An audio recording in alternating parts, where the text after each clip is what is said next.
Nasib mahasiswa Sekolah Tinggi Ilmu Pelayaran Tegar Raffi Sanjaya kini terancam mendekam di penjara selama 15 tahun.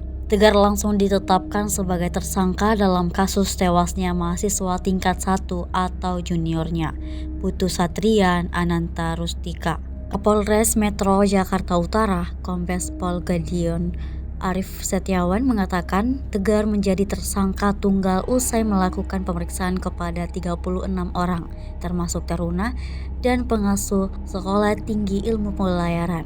Kehidupan senioritas menjadi motif dari kasus ini, di mana Gadion menilai ada arogansi senioritas yang ditemukan pihaknya. Korban tewas akibatnya pecahnya jaringan paru, sampai terjadi pendarahan hingga luka lecet di mulut. Penganiayaan terjadi di sebuah toilet yang berada di lantai 2 gedung Sekolah Tinggi Ilmu Pelayaran, Cilincing, Jakarta. Saat itu Putu disebut baru saja mengecek sejumlah kelas usai kegiatan jalan santai bersama beberapa rekannya. Setelah memastikan tidak ada orang dalam kelas, korban bersama temannya dipanggil tersangka. Ia mempertanyakan kenapa korban mengenakan baju olahraga saat di gedung pendidikan. Pelaku lantas membawa Putu dan 4 temannya ke kamar mandi. Kelimanya diminta berbaris tanpa tahu tujuan pelaku. Setelah berbasis, tersangka langsung melepaskan pukulan dengan tangan kosong kepada korban ke arah ulu hati.